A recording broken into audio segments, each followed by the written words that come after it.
you often get a new manager bounce when a new manager comes in, but often that only lasts for 2 to 3, maybe 4 games. Over a sustained period of time now, we've had better results, better performances. Everything's just improved. So yeah, he would absolutely be a worthy winner of the Manager of the Month. And yeah, it's chalk and cheese, isn't it, from what we were watching 6 weeks ago or whenever it was he took over. It is a complete turnaround. So no, fair play to him. I know he had his doubters when he come in as well. A few people felt, he was Nigel Adkins' mate, and everybody wanted to sort of break away from the setup under Nigel. But listen, I don't think anybody envisaged this upturn in form that we've had, and I think we're now in a stage where one more win and we're safe. I would say. I think we need one more win, and then we're as good as safe, and we can look forward to next season. 3 wins and 3 draws for Andy Crosby and Tranmere in March. These nominations, for some bizarre reason, come out after you've already played 2 further games in the next month. But it was a particularly impressive month for him. If you look at the results that Tranmere had, it all started with those draws against Port Vale and Grimsby, then the wins at Bromley and Bradford, a draw again at Fleetwood 0-0, and the 2-0 victory over Cheltenham. Of course, the 3-2 defeat to Harrogate. His only defeat in charge was on the 1st of April.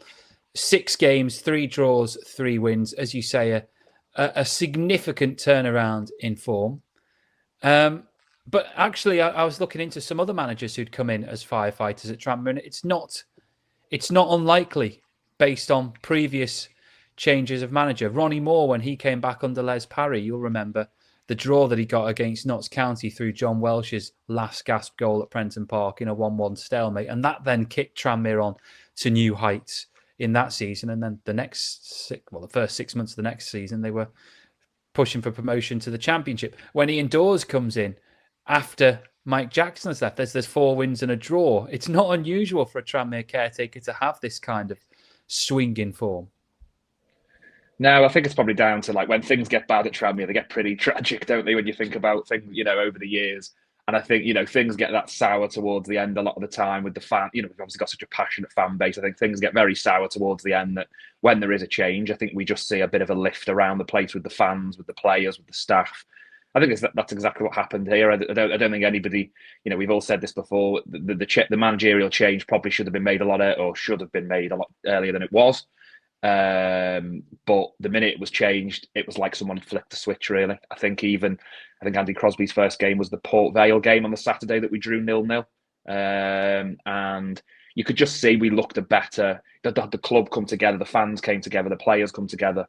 They look more organised. They looked to have a little bit more confidence, and then they built on that and obviously got the very positive results after that. So, like you say, we've seen it before. All the makes Mark's comment about managerial changes in the middle of the season not always providing an upturn in form makes that look even sort of sillier than it looked at the time. And as you say, we've seen it before, and I'm just glad that we did make the change when we did, because we just about we didn't.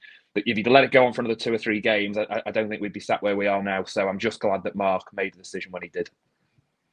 It's a really good point, actually, given that Tranmere have picked up quite a significant chunk of points from their 8 matches under Andy Crosby, 15, I think it is.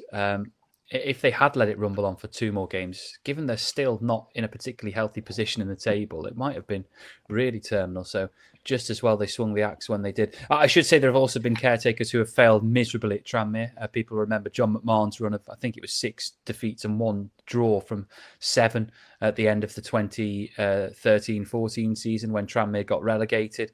There was also obviously Rodgers and Garnett losing twice in a row at the end of 14-15, and Ian Dawes himself, I think it was 2 wins in 9, was it, after replacing Mickey Mellon at the end of the 22-23 season. So there have been failures as caretakers, but there's also a precedent for people excelling. Andy Crosby is up against Paul Cook of Chesterfield, Danny Cowley of Colchester, and Andy Wing of Barrow. As for the Player of the Month nominations, Owen Bailey, a goalscorer midfielder from Doncaster, Ryan Graydon, the Fleetwood Town striker, George Lapsey, a Bradford midfielder, and then Leo Connor of Tranmere. I think we should just dwell on Leo Connor for a bit, because he's been wearing the captain's armband in recent weeks. He's taken on some extra responsibility, and I think it's fair to say that since he's been moved into this new position, which is the 3rd position we now know he can play on the field, the right side of a back 3, right back or in centre midfield, he's absolutely excelled. He has. He's Mr. Dependable on the whole. I mean, yeah, like everybody, he has his bad days, but I think he has more solid days than bad days, certainly. And like I say, I think he's Mr. Dependable. Even when we were really in poor form, it was very rare that you could point the finger at Leo Connor and say, he was the problem. So he's just a very solid player. He's still pretty young as well. I mean, you'll have to look at it when I'm talking. I can't remember exactly how old he is, but I know we got him when he was sort of 21, 22. I know he's been with us a good few years now. So he's probably still only in his mid-20s. And he's just he's a very good player to have at this level because, as you say, he can play in a number of positions. He plays them all well as well. You wouldn't say he's a right back who just sort of does a job in other parts of the pitch. We've seen him play that holding midfield role very well. As you say, we've seen him play the right of a three very well.